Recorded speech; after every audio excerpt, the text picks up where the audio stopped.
Aquí estamos nuevamente, hermanos, para seguir con estas lecciones que, como lo hemos visto y ya lo sabemos, nos encontramos en los últimos 3 meses del ministerio de nuestro Señor Jesucristo, que va a culminar con su muerte en Jerusalén. Muchas de las enseñanzas que el Señor había estado dando en estos 3 años, vuelve y las repite, pero ya en un territorio gentil, en Perea, al otro lado del río Jordán. Por eso, muchos de los textos o enseñanzas que vamos a estar viendo en estas clases, usted puede decir, no, pero el Señor, eso ya lo vimos. Bueno, lo vimos porque el Señor las había enseñado al inicio de su ministerio en Galilea, en Samaria, en otros lugares, pero no donde se encuentra ahora, en Perea. Hoy vamos a hablar de esos ayes que el Señor pronunció a los fariseos y a los intérpretes de la ley.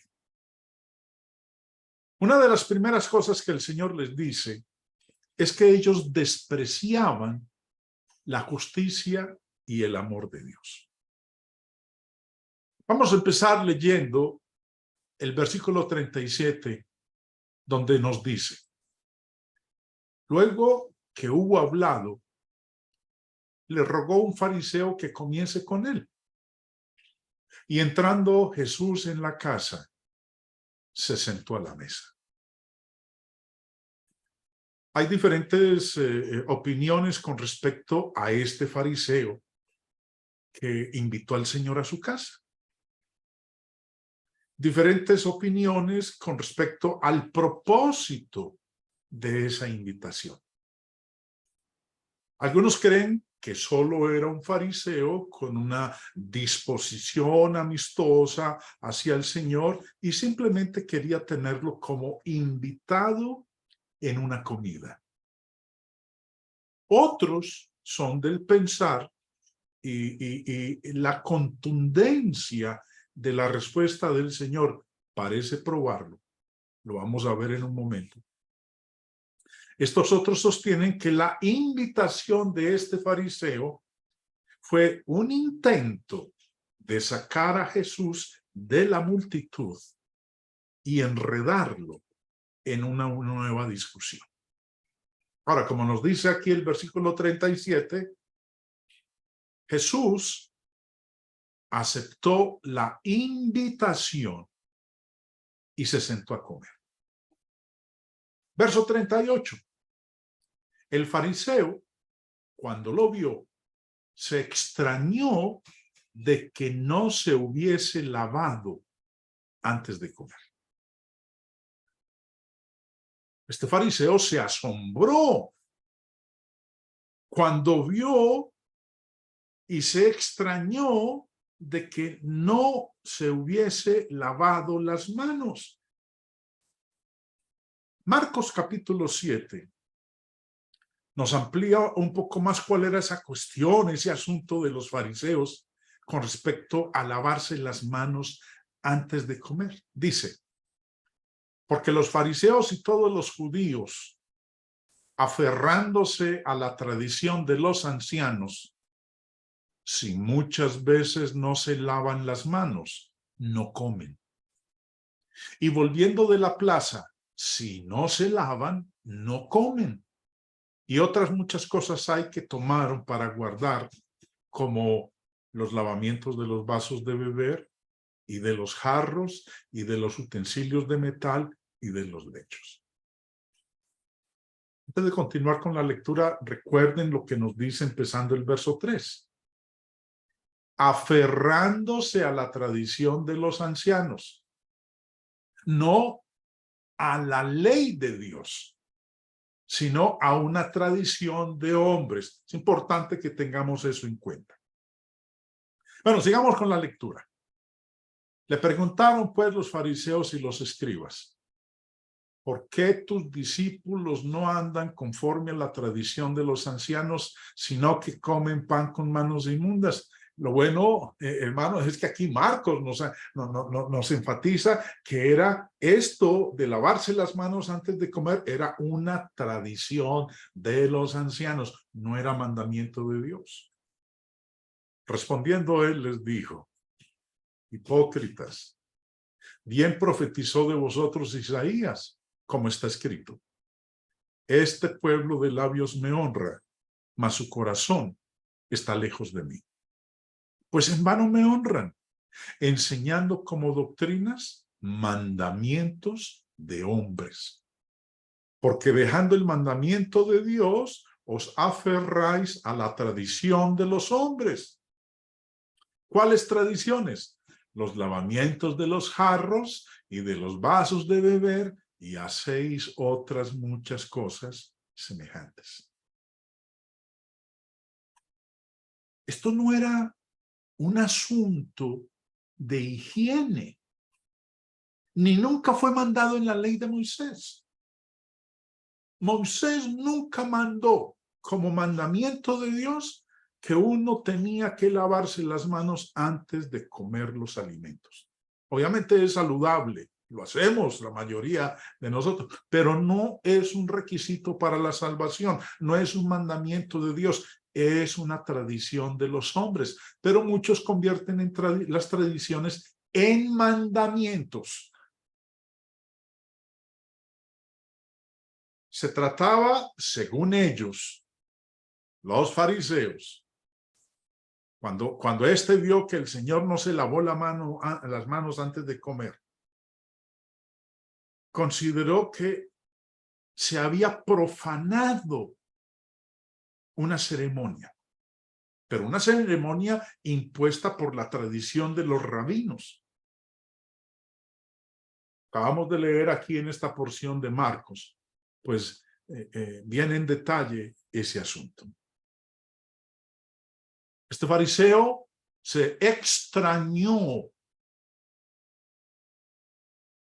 por el elaborado sistema y limpiezas absolutamente sin sentido que había sido el producto de las diversas escuelas rabínicas, todas las cuales habían surgido de las instrucciones simples de la ley levítica con respecto a la limpieza. Señor Barclay, en su comentario, nos da buena información a nosotros respecto de esta tradición de los ancianos, que lamentablemente convirtieron en ley. Nos dice en su comentario el señor Barclay: el fariseo se sorprendió de que Jesús no se lavara las manos antes de comer. No era cuestión de limpieza, sino de leyes ceremoniales. Se tenían que cumplir los detalles más insignificantes.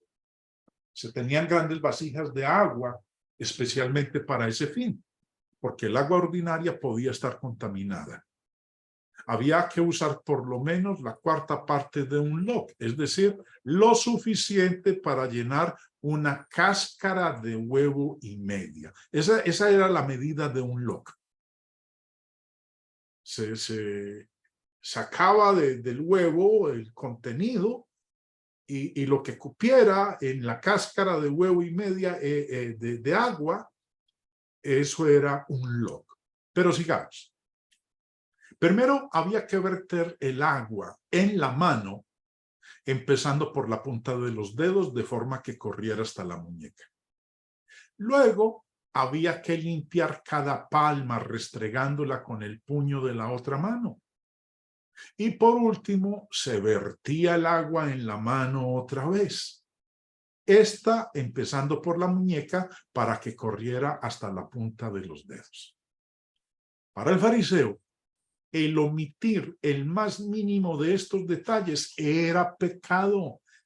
Y el comentario de Jesús fue que si tuvieran el mismo cuidado en mantener limpio el corazón como en limpiarse las manos, serían mejores personas. Bueno, de esto último que acabo de leer aquí lo vamos a ver enseguida en los versículos que vienen a continuación. Entonces, convirtieron en mandamiento, en ley de Dios, una tradición de los hombres. Y si no se llevaba a cabo tal cual como lo habían especificado, la persona pecaba. En el verso 39, continuando la lectura, dice: pero el Señor le dijo: ahora bien, vosotros los fariseos limpiad lo de fuera del vaso y del plato, pero por dentro estáis llenos de rapacidad y de maldad. Necios, el que hizo lo de fuera, ¿no hizo también lo de adentro?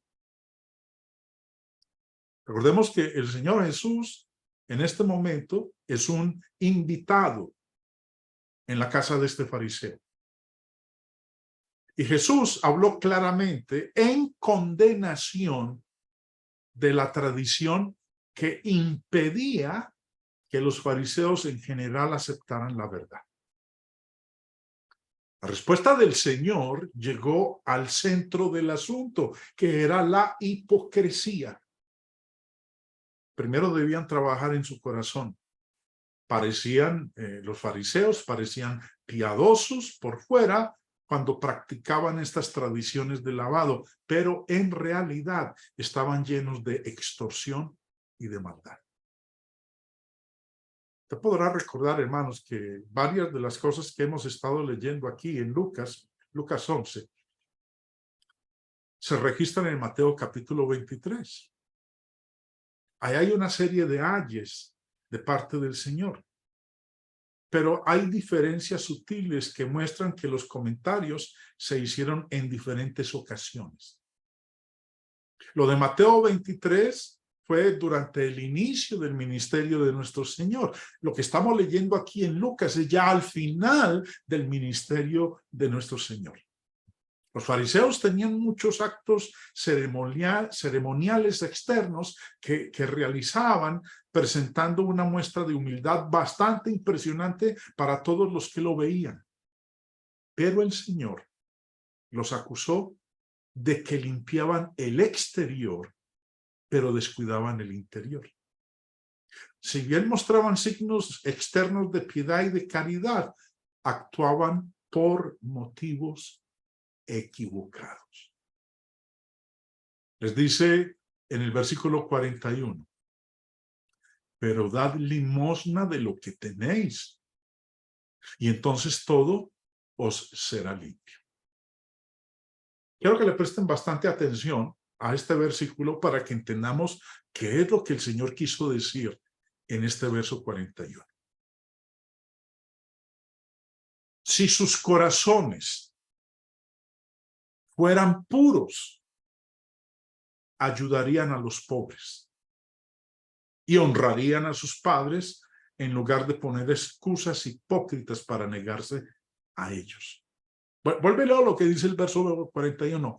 Pero dad limosna de lo que tenéis, y entonces todo os será limpio. Señor Matthew Henry, en su comentario, hablando de este versículo, dice lo siguiente. Tenemos aquí una clara alusión a la ley de Moisés, en la que se proveía que ciertas porciones del fruto de la tierra se diesen al levita, al extranjero, al huérfano y a la viuda. Y así, lo que reservasen para su propio uso sería limpio, por cuanto habrían obrado conforme a lo que Dios había mandado. Cuando el Señor les dice a ellos en el verso 41, dad limosna de lo que tenéis, les está refiriendo a lo que enseñaba la ley de Moisés con respecto a proveer para los pobres, para los necesitados, para el levita, para el huérfano, para la viuda. Y si ellos entonces cumplían lo que la ley decía, todo estaría limpio, porque habrían obrado conforme a lo que Dios había mandado. Pero leamos específicamente, estos dos pasajes, estos dos versículos de Deuteronomio 26. Miren lo que dice. Cuando acabes de diezmar todo el diezmo de tus frutos en el año tercero, el año del diezmo, darás también al levita, al extranjero, al huérfano y a la viuda, y comerán en tus aldeas, y se saciarán. Y dirás delante de Jehová tu Dios, he sacado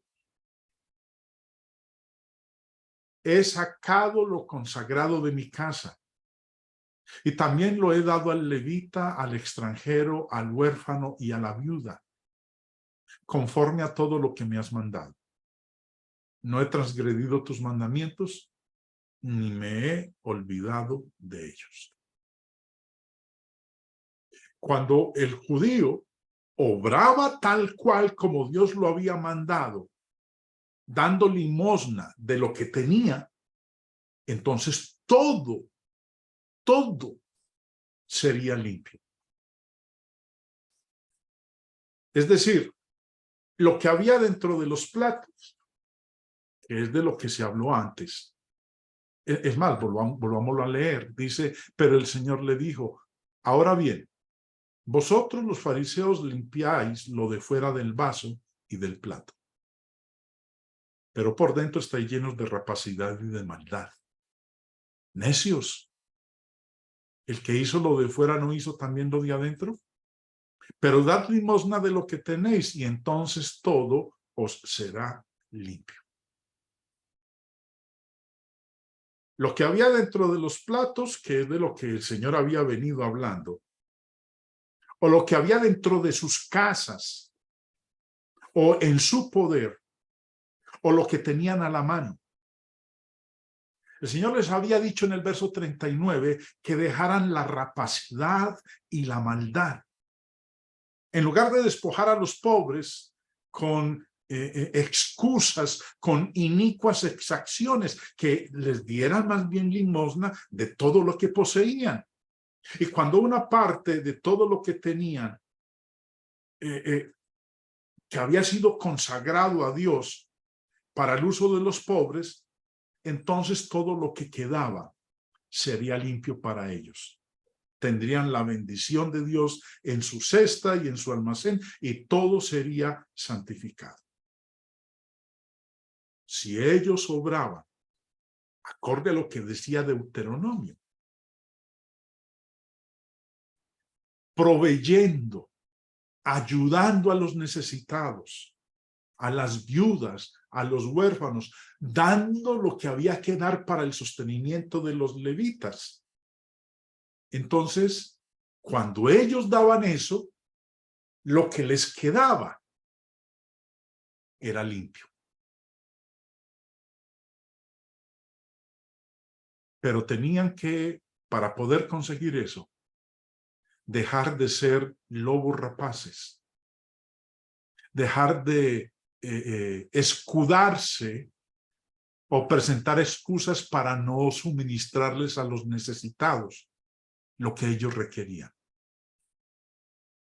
Ahora, volviendo al versículo 39, él les había dicho, limpiáis lo de fuera del vaso y del plato, pero por dentro estáis llenos de rapacidad y de maldad.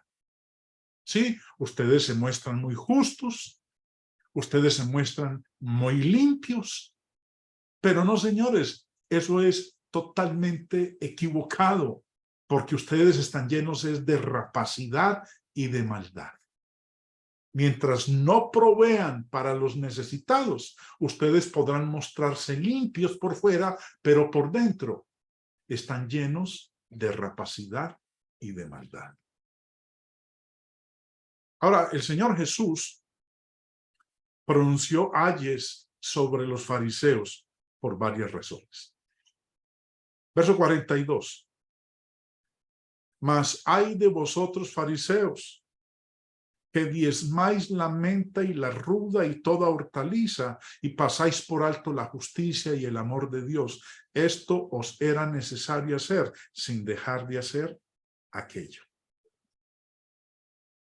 Los judíos y en este caso los fariseos, eran escrupulosos y exigentes, incluso dando la 10ª parte de las plantas más pequeñas del huerto. Se especializaban en lo pequeño y omitían lo mayor. Apartaron meticulosamente cada décima de semilla de las hierbas de la huerta del jardín, lo más pequeño. Por eso le dice, diezmáis la menta y la ruda y toda hortaliza. Diezmaron la menta. Y cuando hablaba aquí de la menta, se estaba refiriendo a esa planta que produce un olor dulce. Que diezmaban también la ruda. Y la ruda era una planta medicinal con un aroma penetrante. Y les dice también, ustedes diezman, son muy meticulosos, escrupulosos en que no falte el diezmo de lo más pequeño, de la menta, la ruda y de toda hortaliza. ¿Cómo cuáles hortalizas? Bueno, en Mateo 23, donde el Señor vuelve y presenta en su ministerio antes de llegar a Perea estos ayes sobre a los fariseos y a los intérpretes de la ley, nos menciona esas otras hortalizas. Dice en el verso 23 y 24, ay de vosotros, escribas y fariseos hipócritas, porque diezmáis la menta y el eneldo, o sea, pues el anís y el comino, lo que nosotros conocemos como hinojo. Esas eran las otras hortalizas. Y dejáis lo más importante de la ley, la justicia, la misericordia y la fe. Esto era necesario hacer sin dejar de hacer aquello. Guías ciegos que coláis el mosquito y tragáis el camello.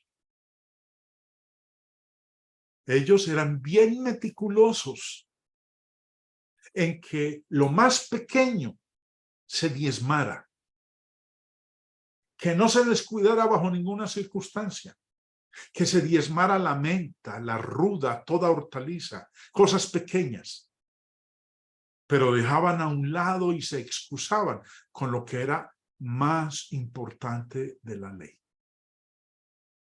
la justicia, la misericordia y la fe. Por eso el Señor les decía, coláis el mosquito y tragáis el camello. Volviendo al comentario del señor Barclay, nos dice al respecto de este versículo: había algunos impuestos que un judío practicante no se olvidaría de pagar jamás. Los primeros frutos o primicias de la tierra. Se ofrecían en el templo 7 clases de primeros frutos: los de los trigales, de la cebada, de la viña, de la higuera, del granado, del olivo y de la colmena. Estaba la terumá. Los primeros frutos se ofrecían a Dios, pero la terumá era la contribución al mantenimiento de los sacerdotes y eran las primicias de todo lo que se cultivaba. Había que dar la 50ª parte de la producción. Estaba el diezmo. Este se pagaba directamente a los levitas, que a su vez pagaban a los sacerdotes el diezmo de todo lo que recibían. Era la 10ª parte de todo lo que se puede usar como alimento y se cultiva o crece en la tierra. ¿Hasta qué punto eran meticulosos en el diezmo los fariseos? Se ve en que diezmaban hasta la ruda, que la ley decía que no había que diezmar. No les importaba cómo fueran sus corazones o sus sentimientos, ni si dejaban de cumplir con la equidad u olvidaban el amor, pero no omitían los diezmos. Por eso es lo que el Señor les decía: coláis el mosquito y os tragáis el camello. Lo interesante en esta lectura, hermanos, en lo que el Señor les está diciendo, es que Él no condenó a los fariseos por diezmar, porque la ley así lo demandaba. Es más, les dijo en el verso 42, en la parte final, esto os era necesario hacer sin dejar de hacer aquello. ¿Qué pasó? Quedaron condenados por haber dejado lo otro sin hacer.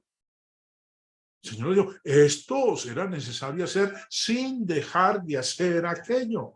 Ellos habían desarrollado un sentido pervertido de valores.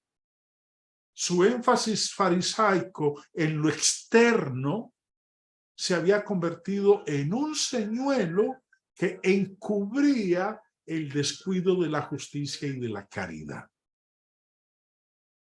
Otro hay que el Señor les menciona a los fariseos en la casa de este fariseo, es que a ellos les encantaban los asientos principales y los saludos en las plazas. Les dice en el versículo 43, ay de vosotros fariseos, que amáis las primeras sillas en las sinagogas y las salutaciones en las plazas. El dibujo que ustedes están viendo en pantalla es de una sinagoga. Y este bosquejo se hizo gracias a un descubrimiento de una sinagoga en Magdala. ¿Recuerdan ustedes quién era de Magdala? María Magdalena. En las ruinas que se excavaron se encontró esta sinagoga de Magdala y este es el boceto que realizó el artista basado en esas ruinas que se descubrieron. Y vemos cómo estaba distribuida el salón principal de la sinagoga. Los asientos más importantes de la sinagoga eran los que estaban al frente, de cara al auditorio. Los mejores asientos de la congregación eran los de la primera fila e iban disminuyendo en honor hacia atrás. La ventaja de los asientos principales era que todo el mundo los podía ver. Cuanto más exageradas eran las muestras de respeto que recibían los fariseos de los que los saludaban en las calles y plazas, mejor para ellos. Por eso el Señor les dice o les pronuncia ese ay. Ay de vosotros fariseos, que amáis las primeras sillas en las sinagogas y las salutaciones en las plazas. No es extraño hoy encontrar predicadores que a veces usan títulos de distinción por la misma razón, porque les encantan las salutaciones en las plazas. Otro hay para los fariseos y los intérpretes de la ley. Eran como los sepulcros que no se ven. En el verso 44 les dijo el Señor, ay de vosotros, escribas y fariseos hipócritas, que sois como sepulcros que no se ven, y los hombres que andan encima no lo saben.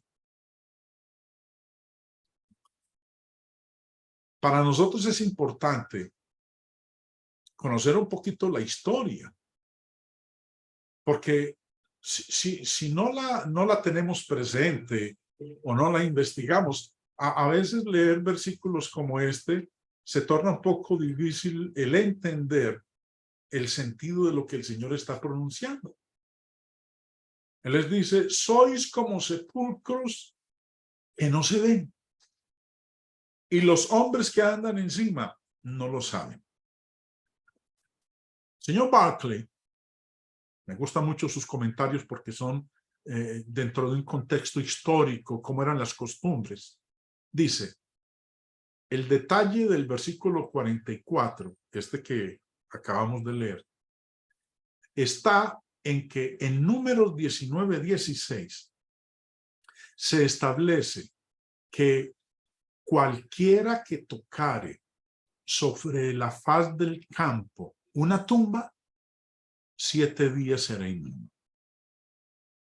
Los inmundos no podían asistir a los cultos y podía ser que alguien pisara una tumba sin darse cuenta pero quedaba inmundo lo mismo. Jesús dijo que los fariseos son exactamente así. Aunque no se diera cuenta la gente, su influencia era nociva. Preste atención, hermanos, que en el verso 44, el Señor habla de sepulcros que no se ven. Ahí está el sepulcro, pero no se ve. Yo no sé, el judío podía ignorar que ahí donde él se encontraba o por donde estaba caminando, había un sepulcro. ¿Por qué? Porque los pintaban de blanco. Por eso el Señor en Mateo 23 habla de sepulcros blanqueados. Ahora, Números 19 había dicho o dice que cualquiera que tocare sobre la faz del campo una tumba, pero no sabía que había una tumba, 7 días será inmundo. O a lo mejor a conciencia sabía que era una tumba, 7 días será inmundo. Y las consecuencias era que no podía asistir a los cultos. Pero aquí el Señor está hablando de sepulcros que no se ven. Y Jesús dijo que los fariseos son exactamente así. Aunque no se diera cuenta la gente, la influencia era nociva. Aun cuando el judío no se diera cuenta de que ahí había una tumba, por el solo hecho de andar encima, no sabiendo que a medida que iba pisando el terreno donde había una tumba, quedaba inmundo. Ahora, él no sabía que quedaba inmundo, pero quedaba inmundo. Ahora, el Señor dice, mire, ustedes son como los sepulcros que no se ven. Ustedes son nocivos. Puede que la gente no se dé cuenta, pero su influencia es nociva. Sigue diciendo, el que entrara en contacto con ellos, aunque no se diera cuenta de su corrupción, se contaminaba de ideas falsas acerca de Dios y de lo que Él nos manda. Muchos de los fariseos se habían corrompido tanto, como acabamos de leer aquí en este versículo 44, Jesús los comparó con tumbas ocultas, tumbas que no se ven, sobre las que los hombres podían caminar sin siquiera saberlo. De la misma manera, la gente se contaminaba a través de la asociación con los fariseos sin siquiera darse cuenta de lo que estaba sucediendo. Es más, justo antes de la celebración de la Pascua, muchos fariseos blanqueaban los sepulcros para que uno se contaminara sin saberlo, caminando sobre una tumba. Pero estos fariseos contaminaron a la gente con sus enseñanzas, por lo que eran como un sepulcro blanqueado o como un sepulcro que no se ve. Dos cosas sobresalían entre los fariseos y por ellas los condenaba el Señor. Ellos se limitaban a lo externo. Mientras se cumpliera eso, lo demás no importaba. Ahora, no solamente se limitaban a lo externo, se limitaban a los detalles. Comparados con el amor, la amabilidad, la equidad y la generosidad, el lavarse las manos con meticulosidad y el pagar los diezmos con exactitud matemática eran detalles sin importancia, pero ellos se limitaban a los detalles. Otro hay. Cargaban a los demás con obligaciones que ellos no llevarían. Dice el Señor en el verso 45. Perdón, dijo el fariseo, respondiendo uno de los intérpretes de la ley, le dijo, maestro, cuando dices esto, también nos afrentas a nosotros. Ahora, vemos aquí que el Señor, recuerden que había sido invitado por un fariseo a su casa. Y obviamente no estaban ellos dos solos, allá también habían otros invitados.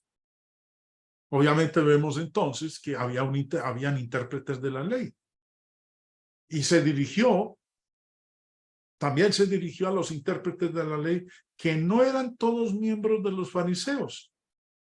Recuerden lo que hablábamos en unas clases anteriores, que estos individuos, los intérpretes de la ley, se dedicaban al estudio del derecho y de las cuestiones difíciles y debatidas que surgían en la vida cotidiana del pueblo. Ahora, lo que el Señor Jesús ha venido diciendo ofendió a uno de los intérpretes de la ley, que luego acusó a Jesús de insultarlos. Cuando dices esto, también nos afrentas a nosotros, nos insultas. Los fariseos eran una secta distinta de los judíos y eran reconocidos como los más prominentes e influyentes. Por allá ustedes recordarán que el apóstol Pablo, cuando presentó su defensa, dijo que él era fariseo y miembro de la más rigurosa secta de la religión judía, la secta de los fariseos. Los intérpretes de la ley y los escribas eran del mismo orden, pero diferente de los fariseos.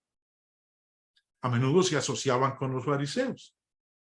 Los intérpretes de la ley eran los expertos en estudiar la ley y determinar su significado. Por eso eran responsables de hacer juicios civiles.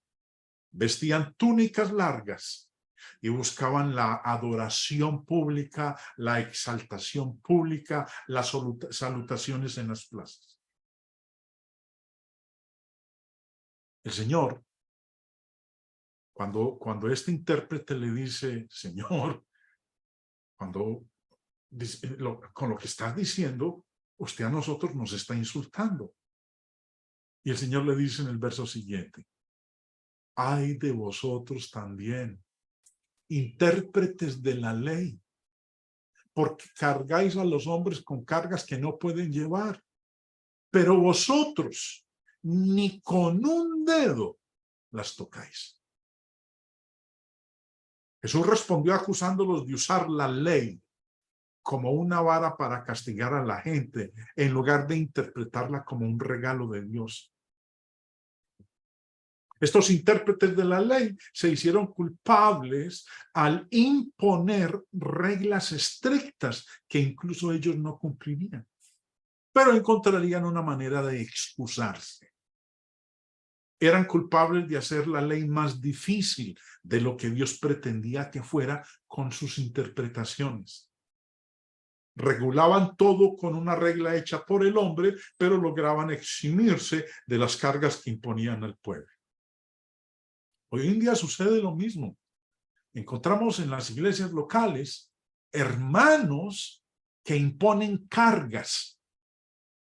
Entienden un versículo de una manera, lo interpretan de una manera, a veces totalmente ajena, diferente a lo que el Señor estaba diciendo, e imponen esa carga que ellos ni con un dedo las quieren tocar. Abundan en todas las congregaciones locales, hay al menos un hermano o una hermana que actúa de la misma manera que estos intérpretes de la ley a quienes el Señor Jesús está condenando. El señor Barclay dice en su comentario, aquí se exponen 3 cargos contra los escribas. Eran expertos en la ley. Les imponían a los demás 1001 cargas de la ley ceremonial, pero ellos no las cumplían, porque eran expertos en la excepción. Veamos algunas de sus exenciones. Lo máximo que se permitía recorrer el sábado eran 2000 codos, algo menos de 1 kilómetro, desde su lugar de residencia. Pero si se ataba la cuerda al final de la calle, ese se consideraba su residencia y podía alejarse de allí 1 kilómetro. Si el viernes por la tarde dejaba en algún sitio alimentos suficientes para 2 comidas, ese sitio se consideraba técnicamente como su residencia y podía recorrer otro kilómetro a partir de allí, y así sucesivamente. Uno de los trabajos prohibidos en sábado era hacer nudos, ya fuera de marino o de camellero o nudos en sogas. Pero una mujer se podía atar un nudo en el cinturón, así que si había que atar el cubo para sacar agua del pozo, se ataba con el cinturón de una mujer y en paz. Estaba prohibido llevar cargas, pero estaba escrito en las leyes codificadas que el que lleva algo, ya sea en la mano derecha o en la izquierda, o en el seno o al hombro, es culpable. Pero el que lleva algo en el reverso de la mano, o con el pie, o en la boca, o al codo, o en la oreja, o en el pelo, o en la bolsa del dinero puesta al revés, o entre la bolsa del dinero y la camisa, o en el forro de la camisa, o en el zapato o la sandalia, no es culpable, porque no lo lleva como se lleva corrientemente. Es increíble que pudieran pensar que Dios había hecho leyes semejantes y que el tener en cuenta esos detalles era un deber religioso y el cumplirlos era una cuestión de vida o muerte. Pero esa era la religión de los escribas. No nos sorprende que Jesús se metiera con los escribas y que ellos lo consideraran hereje e impío. Por eso lo que le dijo este intérprete de la ley: Señor, cuando dices eso, nos insultas. Ahora, otro hay. Honraban a los profetas que sus padres mataron. Verso 47. Ay de vosotros, que edificáis los sepulcros de los profetas a quienes mataron vuestros padres. De modo que si sois testigos y consentidores de los hechos de vuestros padres, porque la verdad ellos los mataron y vosotros edificáis sus sepulcros. Bueno, antes de continuar con la lectura, los intérpretes de la ley hicieron todo lo posible para decorar las entradas a las tumbas de los profetas. Esa es la parte final del verso 48. Vosotros edificáis sus sepulcros. O sea, pues decoraban las entradas a las tumbas de los profetas. Y haciéndolo de esa manera, mostraban cómo honraban a estos hombres de Dios que habían sido asesinados por sus antepasados. En realidad, estaban siguiendo los pasos de esos antepasados. Los antepasados habían rechazado la palabra de Dios hablada por los profetas. Verso 47. Ay de vosotros que edificáis los sepulcros de los profetas, a quienes mataron vuestros padres. ¿Y por qué los mataron? Porque ellos rechazaron la palabra de Dios que anunciaban esos profetas. Ahora, edificando los sepulcros de los profetas, querían que la gente pensara que al construir tumbas lujosas y ornamentadas, honraban a los profetas, pero eso era nada más que hipocresía. Prueba de ello era el hecho de que ahora odiaban y querían asesinar al verdadero profeta, al Señor Jesús. Estaban rechazando la palabra de Dios hablada a través de Jesús y buscaban matarlo. Les dice en el verso 49. Por eso la sabiduría de Dios también dijo: les enviaré profetas y apóstoles, y de ellos a unos matarán y a otros perseguirán. Como dice el verso, Dios en su sabiduría había enviado profetas y apóstoles. Y así como sus padres los asesinaron, ellos fueron culpables de lo mismo al tratar de asesinar al Hijo de Dios. Dice ahora en el verso 50, para que se demande de esta generación la sangre de todos los profetas que se ha derramado desde la fundación del mundo. Desde la sangre de Abel. Ahora, el Abel del cual está hablando aquí el Señor es el hijo de Adán y Eva, al que mató su hermano, Caín. Fue la primera en ser derramada, el primer profeta cuya sangre fue derramada por obedecer la palabra de Dios. Dios había dicho a los dos que le presentaran una ofrenda. Y el único que presentó la ofrenda agradando a Dios fue Abel. Caín no. Y Caín lo mató porque su hermano había obedecido a la palabra de Dios. La segunda parte del versículo 51 dice, hasta la sangre de Zacarías, que murió entre el altar y el templo. Sí, os digo que será demandada de esta generación. ¿Qué fue lo que hizo Zacarías? Lo mataron. Los antepasados de estos fariseos, de estos intérpretes de la ley, mataron a Zacarías. ¿Qué había hecho Zacarías? Bueno, vámonos para el Antiguo Testamento y nos enteramos. Segunda de Crónicas 24 nos dice, muerto Joiada, vinieron los príncipes de Judá y ofrecieron obediencia al rey, y el rey los oyó. Y desampararon la casa de Jehová, el Dios de sus padres, y sirvieron a los símbolos de acera y a las imágenes esculpidas. Entonces la ira de Dios vino sobre Judá y Jerusalén por su pecado.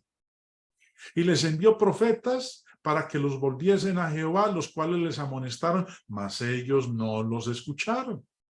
Entonces el Espíritu de Dios vino sobre Zacarías, hijo del sacerdote Joiada, y puesto en pie donde estaba más alto que el pueblo, les dijo, así ha dicho Dios, ¿por qué quebrantáis los mandamientos de Jehová?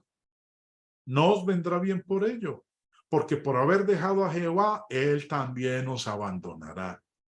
Pero ellos hicieron conspiración contra él y por mandato del rey lo apedrearon hasta matarlo en el patio de la casa de Jehová. Así el rey Joás no se acordó de la misericordia que Joiada, padre de Zacarías, había hecho con él.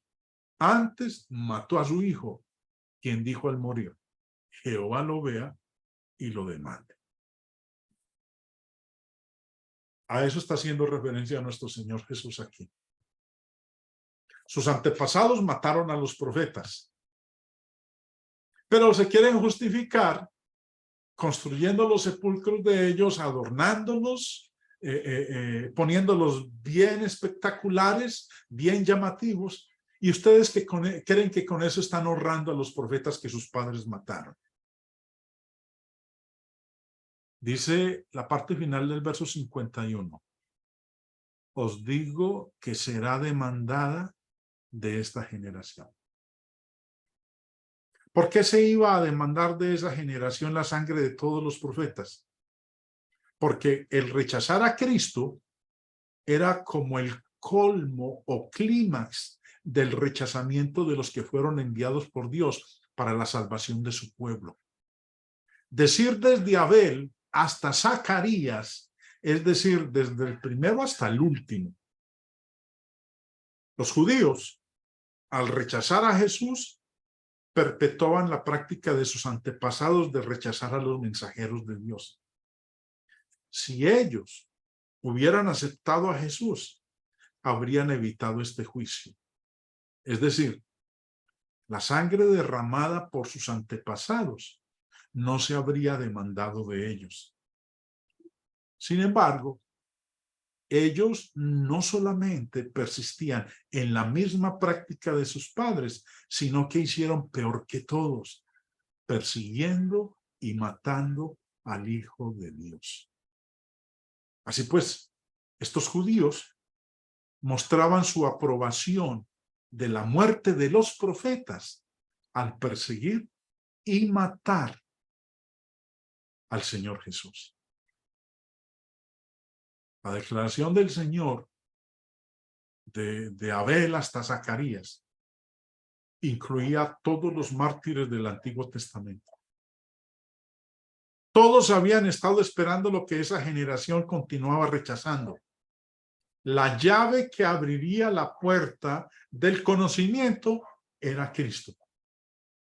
Los fariseos y los escribas, los intérpretes de la ley, tenían en su poder convertir a toda la nación a Jesús debido a su posición de liderazgo y como maestros del pueblo. Pero no solo rechazaron la verdad de ellos mismos, sino que amenazaron y reprendieron a la gente común que mostró voluntad de creer. Cuando crucificaron a Jesús, fue el último asesinato, el acto culminante de todo ese odio contra los profetas y apóstoles de Dios. Y el último ay que el Señor les pronuncia: habéis quitado la llave de la ciencia. Les dice en el verso 52, ay de vosotros, intérpretes de la ley, porque habéis quitado la llave de la ciencia. Vosotros mismos no entrasteis, y a los que entraban se lo impedisteis. Si sumamos sus tradiciones humanas y sustraemos los asuntos más importantes de la justicia y el amor, se habían llevado la llave de la ciencia, los medios para la verdadera comprensión de Dios y la salvación. Al hacer mal uso de la ley, ellos mismos se habían engañado. Dice el señor Barclay en su comentario: los escribas bloqueaban el acceso a la Sagrada Escritura. Sus interpretaciones eran tan fantásticas que a la gente corriente le era imposible entenderlas. En manos de los escribas, la Escritura se había convertido en un libro de enigmas. En su errado virtuosismo, rehusaban ver el mensaje de las Escrituras para ellos mismos y no se lo dejaban ver a nadie más. Ellos las habían convertido en algo exclusivo de los expertos y en un misterio tenebroso para todos los demás. No pensemos que esto son solo cosas del pasado. Sigue habiendo quienes les imponen a los demás unas obligaciones que ellos mismos no se sienten obligados a cumplir. Todavía existen personas para quienes religión no es más que legalismo. Y también hay supuestos eruditos que hacen la palabra de Dios tan difícil que desconciertan a las personas corrientes que ya no saben lo que deben creer ni cómo agradar a Dios. Cuando el Señor les dijo esto, habéis quitado la llave de la ciencia, vosotros mismos no entrasteis y a los que entraban se lo impedisteis. Miremos cómo reaccionaron. Diciéndoles él estas cosas, los escribas y los fariseos comenzaron a estrecharle en gran manera y a provocarle a que hablase de muchas maneras, acechándole y procurando cazar alguna palabra de su boca para acusarle. Cuando Jesús dijo estas cosas, se enfurecieron. Y entonces, con ira, lo aguijonearon aún más con preguntas en el intento de atraparlo con algo que pudiera decir, por lo que podrían acusarlo y justamente buscar su muerte. No era cuestión de buscar la verdad.